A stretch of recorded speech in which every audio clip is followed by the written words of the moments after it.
Hello, everyone, and welcome to another episode of the Circle Direct podcast. I'm your host, Dr. Tiwa. And in the second part of our two-part series, dissecting hepatitis and its impact on us as people in Nigeria, as well as in West Africa and the larger population of the world. Today, we're going to tackle hepatitis A, E, and D, and what they do in terms of impacting our health. Please stay tuned to learn more about this impactful disease.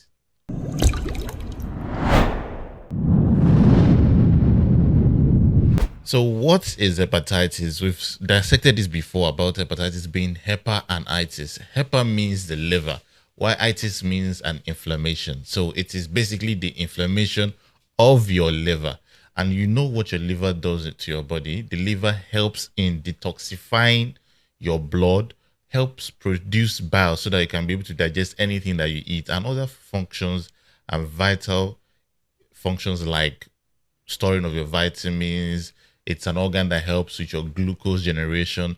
So there are a lot of things that your liver helps to do in your body. So when it is inflamed, it actually causes some problems. And what can cause the liver to be inflamed? We have alcohol, viruses, some specific medications can also cause it, and some autoimmune diseases can also cause your liver to be inflamed. But today, as I've stated before, we're going to talk about viruses and how they impact your liver. And these viruses that impact your liver, in the last episode, we spoke about the very, very terrible ones. That is the hepatitis B and the hepatitis C. Now we're going to go on to the other ones like A, E, and D that are also difficult, but have varying levels of affection for the human body. Starting with hepatitis A. So what does hepatitis A mean? How do we get it? What symptoms should we look out for? What are the things that we should know when we're talking about hepatitis A? Hepatitis A is a highly, highly contagious liver infection. Unlike its cousins, hepatitis B and C, which have components that are chronic and are long life lasting, hepatitis A is a short-acting infection and it's also self-limiting. When you say self-limiting, what we mean is that it comes and can go without any impact from medications, or without you using any medications to attack it specifically. Now, what does hepatitis A how does it come about? So hepatitis A comes about when you ingest contaminated meals, either by drinking or by eating of them. So this is why your sanitation is very crucial. The sanitation of the areas around you is very crucial in the prevention of this particular hepatitis, which is hepatitis A. And it is found to be endemic in various parts of Africa, Asia, and South America.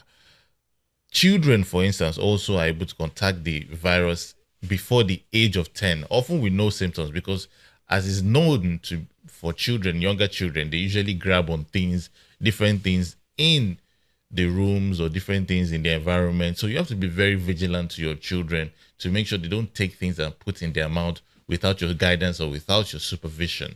So that is what hepatitis A is. Now, let's go on to hepatitis D. So what does hepatitis D entail? Hepatitis D is known as a sister virus. When we say something is a sister virus, in this sense of hepatitis, viral hepatitis, it means it is called hepatitis delta. That is, this virus is unique because it requires the existence of hepatitis B for it to exist. And when hepatitis D comes in with hepatitis B being already infecting a patient, that is what we now call a double infection. Now, hepatitis D, as I've said, will only come about as a co-infection with hepatitis B. So that is why, for you to prevent yourself from getting hepatitis D, a vaccine to hepatitis B is very paramount. Once you have a vaccine to hepatitis B and you are immune to hepatitis B, hepatitis D does not become an issue for you at all. And it spreads exactly the same way hepatitis B spreads. That is, through contact with an infected person's blood or any of their body fluids, through unprotected sexual intercourse, use of needles and syringes that have been affected by the patient's blood or by the patient's fluid. So as I've stated before about how it is gotten, hepatitis D is gotten. So that is why when people contract hepatitis D, there's a 90% chance that they also get a super infection or a co-infection with hepatitis D. Now, high endemic areas in our world today for hepatitis D include areas of parts of Africa, the Middle East, southern Italy, parts of Asia also, particularly Mongolia and the Amazon basin. Now, lastly, let's talk about hepatitis E. Now, similar to hepatitis A, they have the same mode of transmission, which is they are gotten through the ingestion or drinking of contaminated materials or contaminated water or contaminated food. And these are the ways hepatitis A and hepatitis E spread. And that is why it is paramount for you to make sure your area and your surroundings are very clean. Now, what are the symptoms of hepatitis that you should look out for? Now, typically for most of the viral hepatitis that we've spoken about today, symptoms may not show, especially for hepatitis A and E. They usually do not show symptoms, and you wouldn't typically know that you have them until you do a diagnostic panel for them. However, with hepatitis D, that it can be a super infection with hepatitis B, you can see symptoms if it has progressed to a chronic infection. Things like icteria, which is yellowish discoloration of your eyes and your skin, can be seen.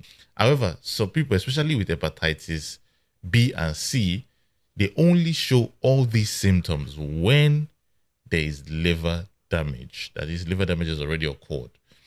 Now, for diagnosing hepatitis, the best way to diagnose hepatitis is doing a panel blood test. To that, early detection is usually crucial in terms of management and treatment, because in Nigeria that we're in currently, in the evaluation and treatment of hepatitis, a gastroenterologist is the best bet for you in terms of management and making sure that hepatitis is controlled in you if you have a chronic hepatitis, but if it's acute, to make sure that you are using the best drugs available to control this hepatitis and prevent its progression to chronic.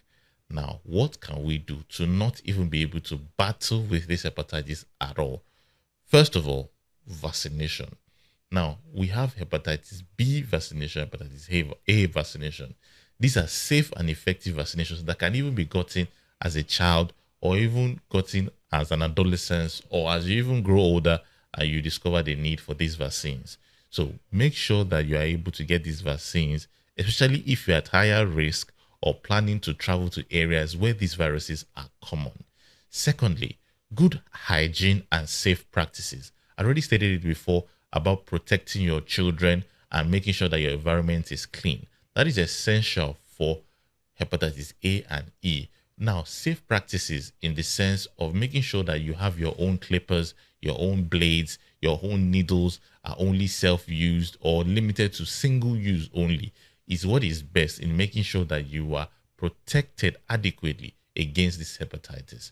Thirdly, avoid risky behaviors. A lot of people usually do not want to practice safe sex, but practicing safe sex by using condoms reduces the risk of transmitting infections like hepatitis B and hepatitis C.